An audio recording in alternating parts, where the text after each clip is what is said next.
Welcome back kaibigan sa ating munting channel at munting rabbitry. Long time no see, but now see now. Rabbitry update lang tayo mga kaibigan kasi almost a month wala tayong upload. Kaya ito upload tayo. Ito nanay nito. Magkamukha sila, no? Pero matanda na ito. Mag-isang taon na yan. So ito yung anak niya, straight PS100. Yan, PS100 yan. Okay, so 7 months, running 8 months. At yun nga, nag-drop na siya ng kits. At ang tatay nito yung hybrid natin na PS77 cross PS22 cross ng 100. So 3-way cross. Ito naman ay straight PS100. Yan. So nanganak siya ng kaninang umaga. Yan, oh. Kaso hindi pa siya nagpasuso. Ayan. Bilangin lang natin. 1, 2, 3, 4, 5, 6, 7, 8. 8 lahat. Nice. Oh, ganda. Ayan, 8 lahat. Sana ba mabuhay lahat. At halos pare-pareho naman yung size, kaya okay. Kaso ang tatay niyan wala na, nagkasakit kasi. Hindi ko maintindihan kung anong nangyari, bigla lang nagkasakit, kaya yun, tinuluyan na lang natin. Dito siya dati, oh. Yan, so wala na siya dyan. Iba na nakatira dyan. So hopefully buhay niya lahat yan. Ito naman yung nanay niya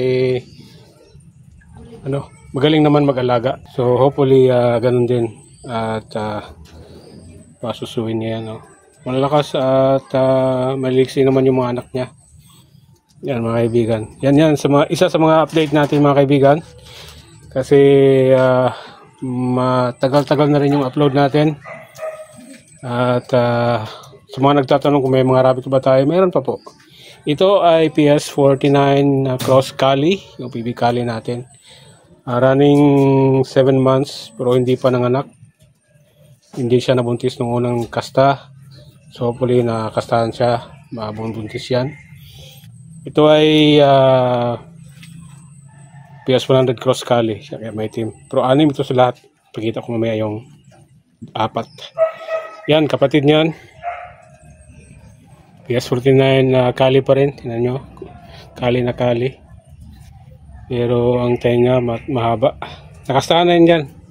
Silang dalawa nakastahan dati, hindi nabuntis. So hopefully this time mabubuntis yan silang dalawa.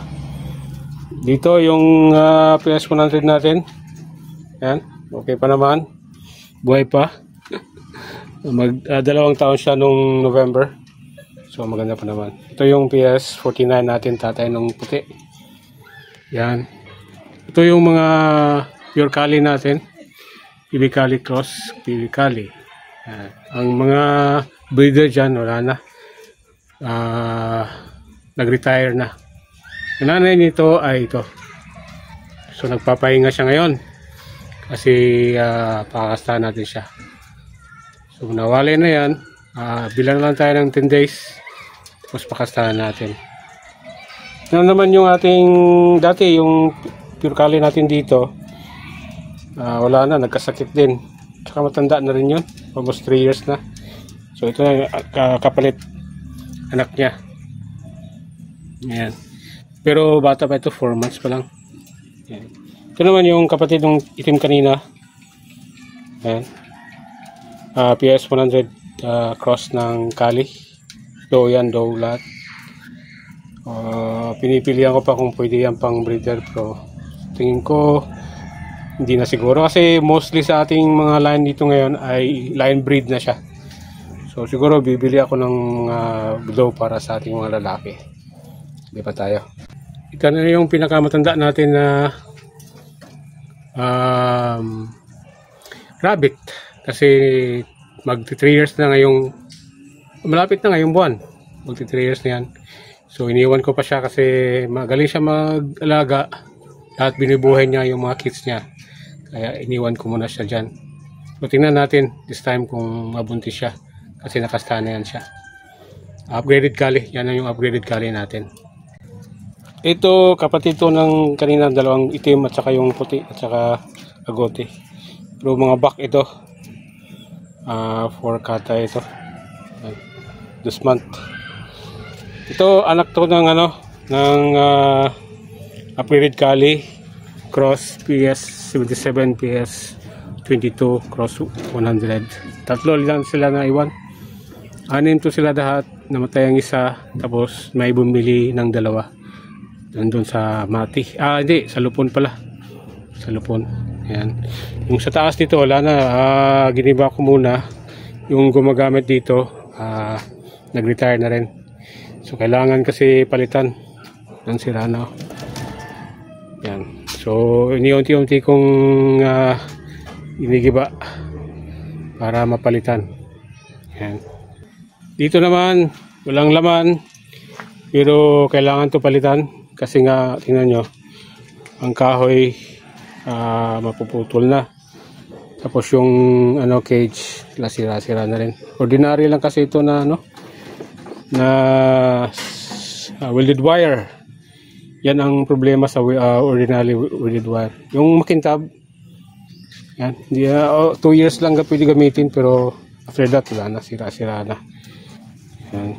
So, ibali, nakabili na tayo ng isang magandang welded wire. Papakita ko mamaya.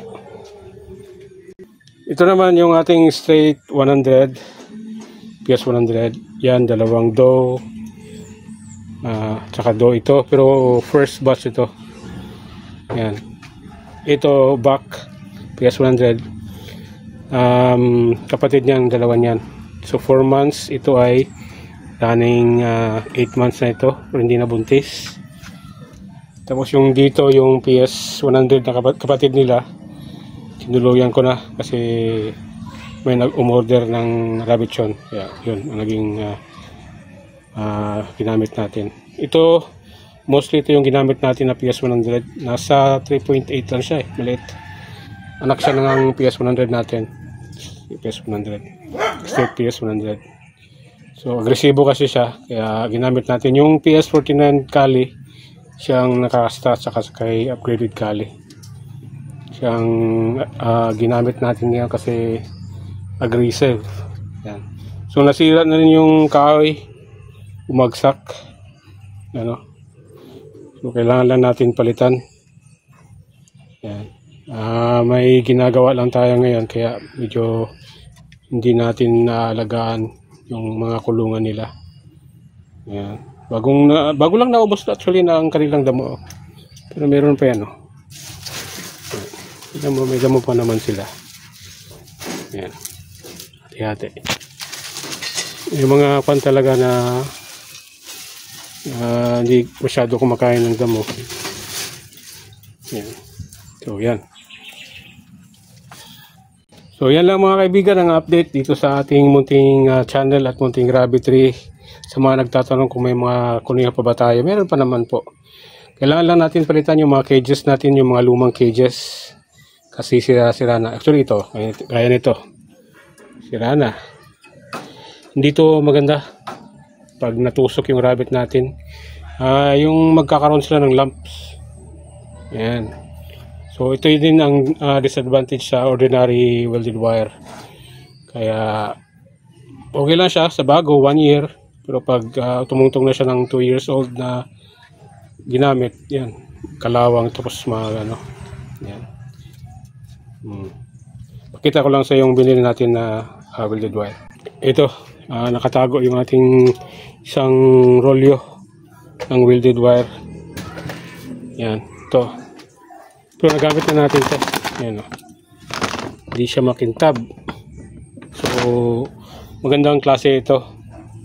So nagamit ko na to siya dun sa yung tatlong cages na pang grow out. 4x30 ito 4x30, 4 feet yung ganon. Yung pa-kwan niya, haba niya is 30 feet. Yan. So kailangan natin magpalit para maganda yung mga cages ng ating mga kuneho. Yan. Kung gusto niyo malaman kung anong brand to, PM nyo lang ako or mag-comment lang kayo sa ibibigay ko sa inyo. Yan. So ito yun, ito yung nagamit natin. Mga ano to, mga 7 meters. 7 meters. Ayan. Okay. So hindi siya makintab. Tsaka madaling baliin. Di tulad ng ordinary, hirap, matigas. Yan yung pagkakaiba ng ordinary at saka yung kung talaga gauge 16 na welded wire. So yan mga kaibigan, ang ating update dito sa ating munting rabbitry. At salamat sa pagsubaybay. Kahit madalang na tayo mag-upload, but subukan natin mag-upload. Kung may mga tanong kayo, just comment down below at for sure naman nasasagutin natin. Ayan. So hanggang sa muli po mga kaibigan, nasusunod nating video, nasaan nyo merong upload natin next. Ayan. See you in our next video. Maraming pong salamat.